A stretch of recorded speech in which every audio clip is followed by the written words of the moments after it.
আজকে কি বিষয় নিয়ে আজকে এত আয়োজন হয়েছে, কি বিষয় নিয়ে? বিশেষ করে আপনারা জানেন যে সারা ভারতবর্ষে আলোচিত একটা মুখ জনাব হুমায়ুন কবির, তিনার ডাকের সাড়া মুর্শিদাবাদ জেলার MG block, Murshidabad Jiaganj block নতুন গ্রাম অঞ্চলে আজকে 1000-এরও ওপর মানুষ সমবেত হয়ে তিনার দলের ঝান্ডা নিয়ে তারা আজকে এই পার্টি অফিসকে উদ্বোধন করলেন।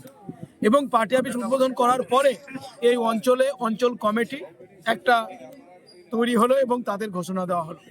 মানুষের যে আবেগ আছে, আমরা পারিনি মাইক টাঙতে, আমরা পারিনি নোটিশ দিয়ে কোনো মিটিং করতে, ঘরোয়াভাবে মানুষকে নিয়ে বসে আজকে নতুন গ্রামের মধ্যপাড়ায় একটা কার্যালয় আমরা উদ্বোধন করলাম। এই কার্যালয়ের মধ্য দিয়ে আগামী যে বিধানসভা ভোট 26-এ, সেই বিধানসভা ভোটে আমাদের প্রার্থী মাননীয়া মনীষা পাণ্ডে মহাশয়া এবং তিনাকে আমরা নতুন গ্রাম তথা মুর্শিদাবাদ বিধানসভা 64 নম্বর বিধানসভায় ব্যাপক ভোটে আমরা জয়লাভ করাবো এবং তিনি করবেন সে আশা রাখছি। নতুন গ্রামের 1000-এর ওপর মানুষ আজকে এই পার্টি অফিসকে সমর্থন জানিয়ে আজকের ঘরোয়া সভা করলেন এবং আজকের ঘরোয়া সভা সফল হলো।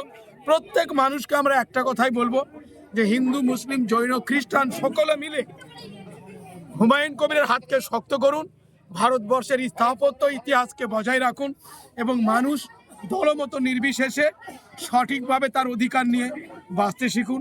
এটাই হচ্ছে আমাদের নোটিশ, এটাই হচ্ছে মানুষের কাছে আমাদের ইস্তেহার।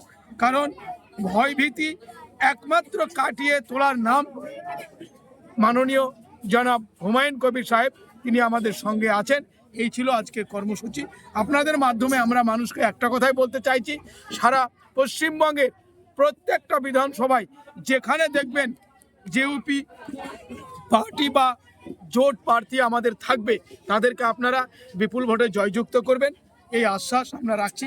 আপনারা ভালো থাকুন, সুস্থ থাকুন, পরে আপনাদের সঙ্গে আবারও দেখা হবে। ধন্যবাদ।